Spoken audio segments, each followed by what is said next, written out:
Assalamualaikum warahmatullahi wabarakatuh. Anak-anakku sekalian yang saya sayangi, hari ini Pak Yusuf akan membagikan video pembelajaran buat kalian, yaitu tentang berpikir kritis dan bersikap demokratis. Apa itu berpikir kritis? Definisi berpikir kritis yaitu kemampuan untuk berpikir jernih dan rasional, yang meliputi kemampuan untuk berpikir reflektif dan independen. Sebagai orang yang beriman, kita hendaklah mengimani semua firman-firman Allah Subhanahu wa Ta'ala, kemudian berusaha memahami makna yang terkandung dan merefleksikannya ke dalam sikap dan tindakan yang positif. Quran Surat Al-Imran ayat 190 sampai 191 akan kita pelajari, yaitu tentang asbabun nuzul bacaan Surat Al-Imran, isi kandungan dan penerapan perilaku berdasarkan Surat Al-Imran ayat 190 sampai 191. Anakku sekalian yang saya sayangi, ini bacaan Surat Al-Imran ayat 190 sampai 191. A'udzu billahi minasyaitonir rajim.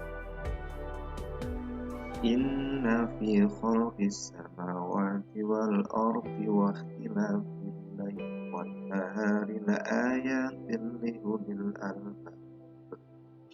Alladzina yadhkuruna Allaha qiyaman wa qu'udan wa 'ala junubihim wa yatafakkaruna fi khalqis samawati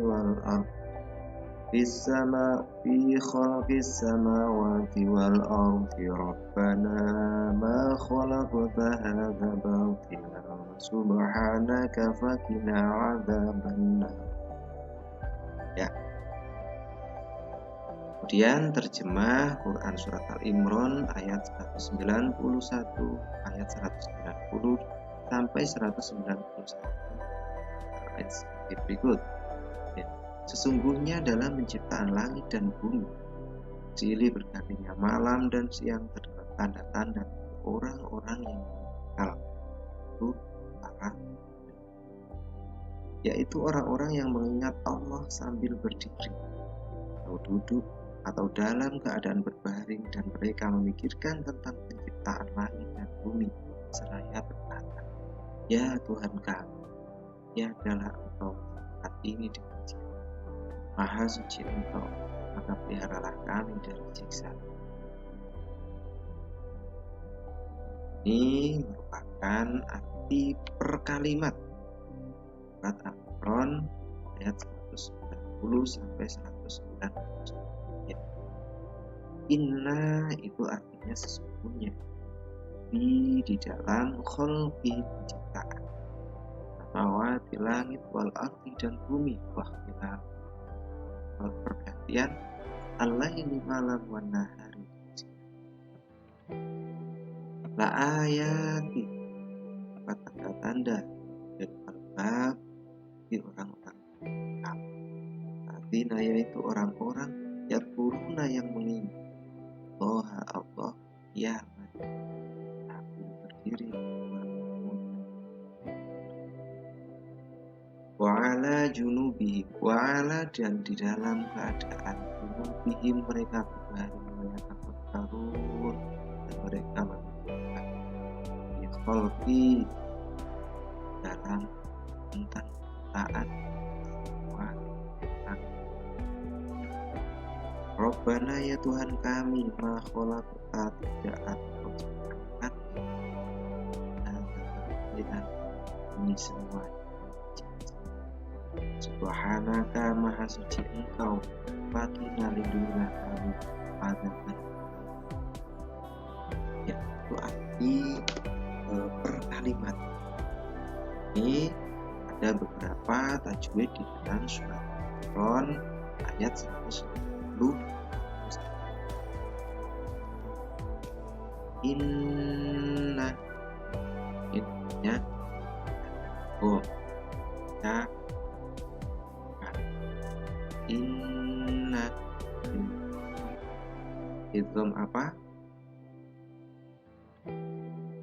ini idgham di. Kemudian ada juga di sini bacaan yang lain. Coba ini ada. Nah, ini di akhir ayat itu ada kata liulil albab. Nah, di sini ada kolkolah, ya, kolah kubro. Itu kolkolah kubro itu ada 5 huruf. Itu qaf dan ba, jim, kok, ya. Kalau ada 5 huruf ini berdiri di akhir, maka dibaca matul liulil albab. Nah, itu. Dan masih banyak lagi bacaan yang lain, ya. Oke, lanjut. Ini tentang asbabul nuzul surat Al-Imran ayat 190 sampai 190. At-Tabari dan Ibnu Abi Hatim meriwayatkan dari Ibnu Abbas radhiyallahu anhu bahwa orang Quraisy mendatangi kaum Yahudi dan bertanya, bukti-bukti kebenaran apa yang dibawa Musa kepada dan tongkatnya dan tangannya, bukti bersinar bagi yang memandang. Kemudian mereka mendatangi kaum Nasrani dan bertanya, bagaimana dengan Isa? Bukan mata yang membuka sejak lahir, sakit sopak serta menyebabkan orang yang sudah mati. Kemudian selanjutnya mereka mendatangi Rasulullah SAW dan mintalah dari Tuhanmu agar bukti sofa itu menjadi emas.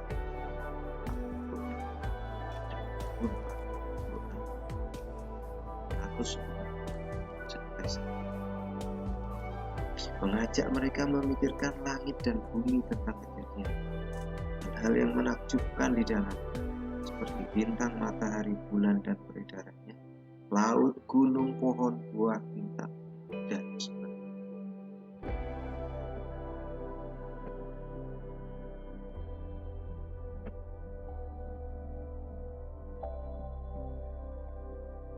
Yes, Al-Quran surat Al-Imran ayat 190 bahwa ya Tuhan, tiadalah Engkau menciptakan Maha Suci.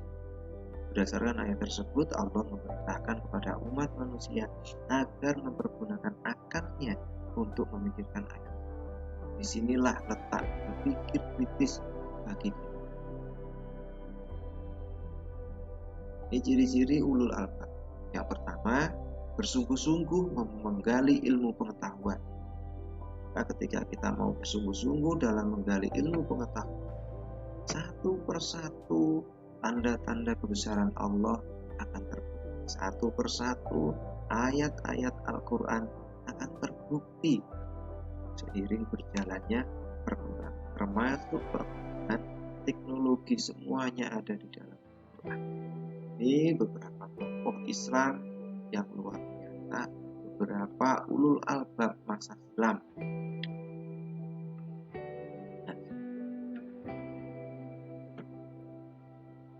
Kemudian ada juga beberapa tokoh albab pada masa modern atau foto-foto beliau yang mungkin tidak asing lagi pada kalian. Itu ya, foto atas nomor 2 dan kiri itu ada Hadratus Syekh Yahya Hasyim Asy'ari, yaitu pendiri organisasi terbesar di dunia, apa? Kemudian ada juga pendiri organisasi terbesar kedua di Indonesia, yaitu Ahmadiyah. Siapa beliau? Kiai Ahmad dan tokoh-tokoh yang lain merupakan tokoh para pemikir, para ulama, para latihan menggali ilmu pengetahuan dan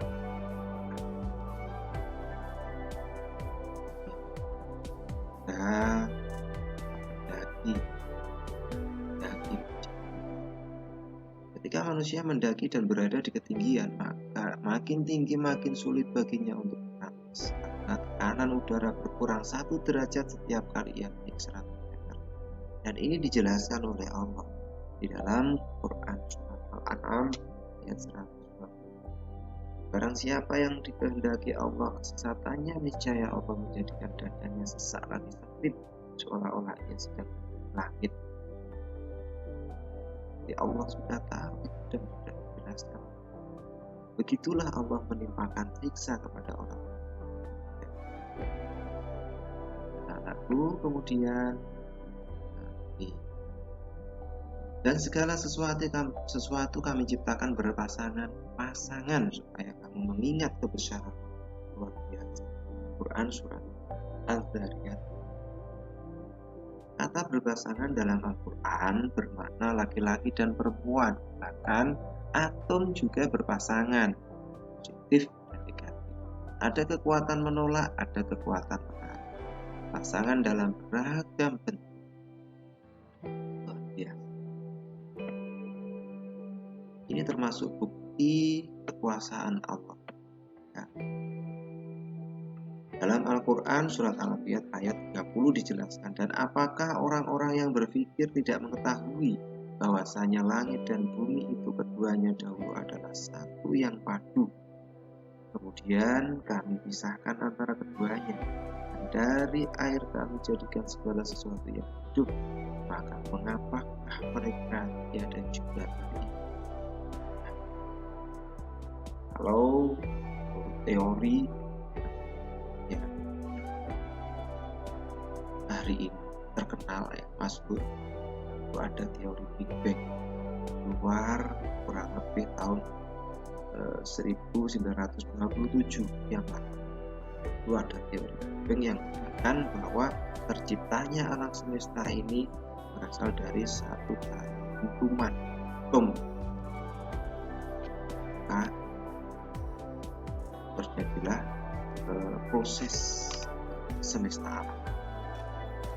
Tapi kalau kita sebagai umat Islam di dalam kitab Al-Qur'an itu dijelaskan bahwa asal muasal terciptanya alam semesta ini Allah menciptakan yang namanya Nur Muhammad, kemudian dari situ berkembang terus menjadi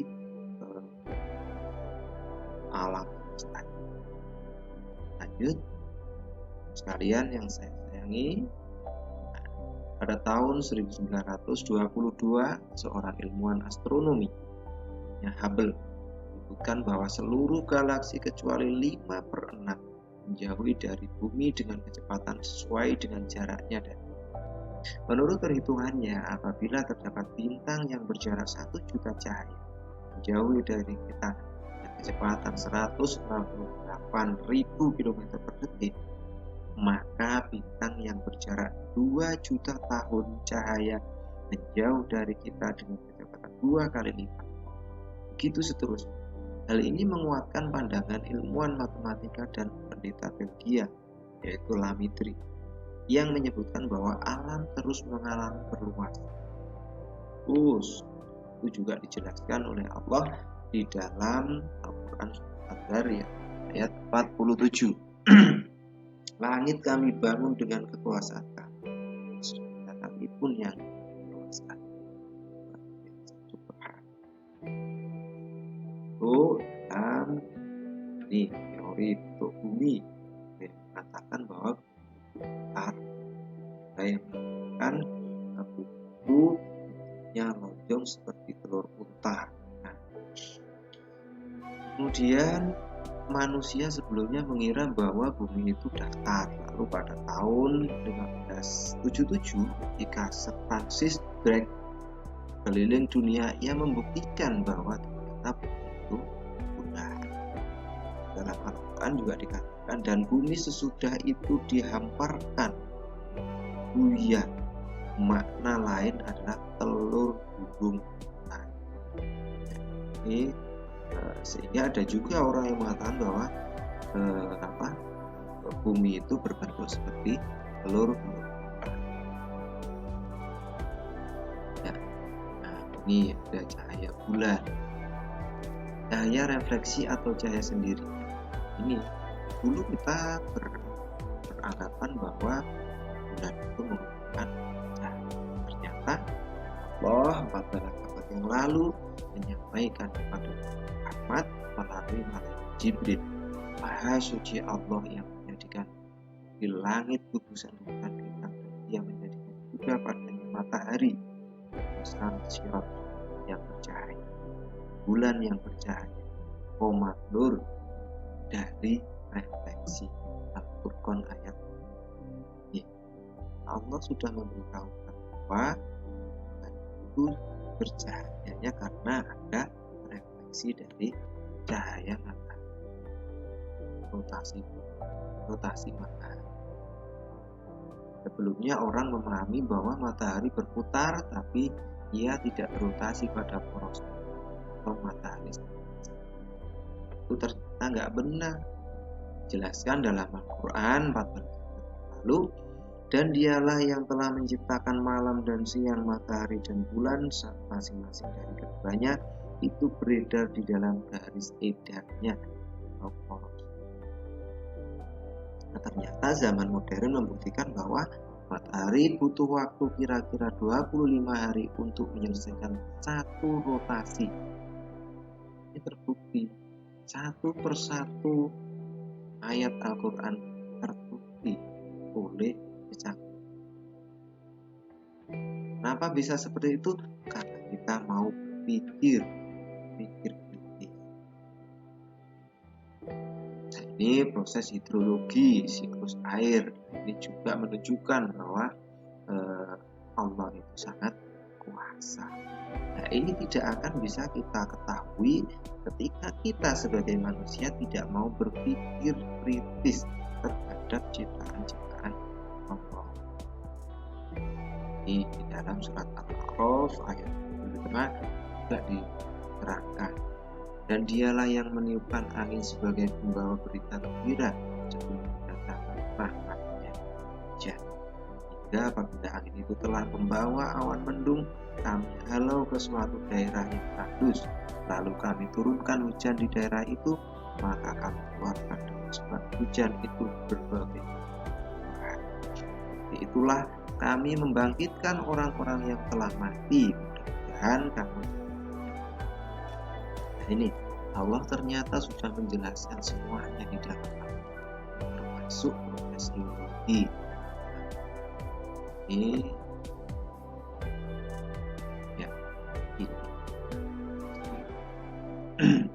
Allah pun juga sudah menjelaskan di dalam surat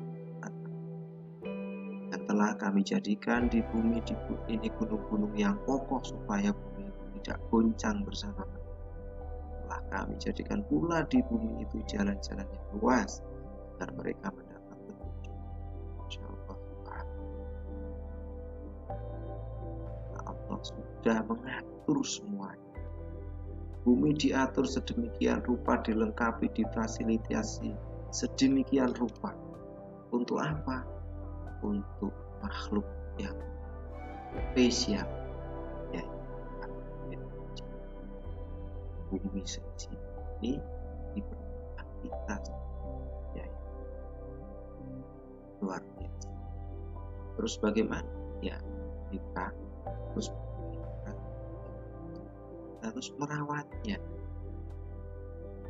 Gunung-gunung sesuai dengan ayat ini itu berfungsi sebagai paku bumi, sebagai pemberat. Nah, bumi tidak terjadi tidak goncang. Maka ketika gunung-gunung nanti terus diambil isinya, tumpang itu diambil, mengapa diambil batu bara, itu terus, maka semakin lama bumi akan semakin ringan. Kalau bumi sudah semakin ringan, maka sudah terjadi gunung-gunung isinya akan keluar dan seterusnya. Saat itulah terjadi Anak-anakku sekalian yang saya sayangi, ada juga di oceanologi, proses. Ada air asin dengan air tawar, ya, di satu tempat, tapi tidak bercampur. Nah, ini luar biasa. Ini juga kuasa Allah yang perlu kita pikirkan, kita jadikan alat untuk kita bersyukur. Dan ini pun juga sudah diterangkan di dalam semuanya terbukti. Ada juga proses kita semuanya tahu manusia berasal dari tangan. Ini sudah dijelaskan di dalam Al-Quran. Al-Mu'minun ayat 12 sampai. Ya. Kemudian ada lagi proses botani. Ini Allah ciptakan semua jenis buah-buahan berpasangan. Luar biasa. Akan sangat keliru ketika kita itu akan sangat keliru kita tidak mau memikirkan semua itu.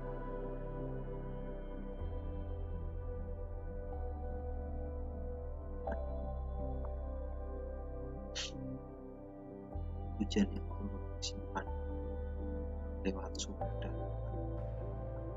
cuma baik bukan. Proses seperti ini tidak terjadi dengan sendirinya. Proses seperti ini terjadi semuanya di bawah kekuasaan, di bawah kendali Allah Subhanahu wa Ta'ala.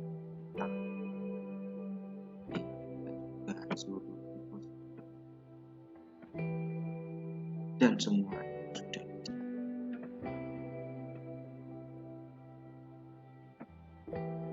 kapan 4 ketika Allah menurunkan wahyu Al-Quran kepada Muhammad melalui malaikat, dijelaskan semua. Ya. Ada reseptor rasa sakit. Seorang peneliti dari Thailand, Takatat Tejaja, meneliti bahwa kulit memiliki reseptor rasa sakit yang bertanggung jawab terhadap penyakit. Setelah mengetahui hal itu disebutkan dalam Al-Quran 14 abad yang lalu, yang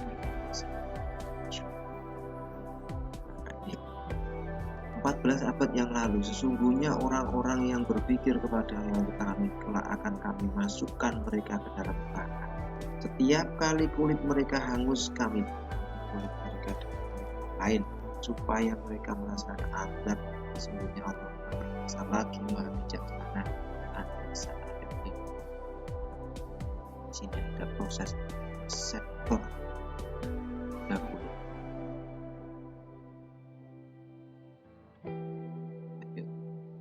Siapa yang menyebutkan itu semua dalam Al-Quran? Tidak lain itu Allah Subhanahu wa Ta'ala. Dalam Al-Quran surat Al-Qasas ayat 30. Ya Musa inni anallahu Rabbul Alamin. Hai Musa, sesungguhnya aku adalah Allah, Rabb bagi semesta alam. Tidak kecanggihan teknologi terus berkembang keluar. Nah, ini ciri-ciri ulul albab yang kedua, selalu berpegang teguh pada kebaikan dan keadilan. Kemudian ketiga, teliti dan kritis dalam menerima informasi, teori ataupun dalil yang dikemukakan. 4, sanggup mengambil pelajaran dari sejarah umat terdahulu. Kelima, istiqomah dalam melaksanakan sholat lail atau sholat malam, yaitu takut kepada Allah Subhanahu. Terus apa manfaatnya berpikir kritis? Nah, ini mengambil hikmah dari semua ciptaan Allah Subhanahu wa Ta'ala. Jadi arif dalam menghadapi lingkungan yang membuat tidak nyaman, mendorong untuk melakukan penelitian untuk menemukan sains dan teknik. Anakku, itu sekian video pembelajaran dari Yusuf. Semoga bermanfaat dan terus semangat dalam belajar. Akhir kata, qaul muwaffiq ila aqwamit thoriq. Wassalamualaikum warahmatullahi wabarakatuh.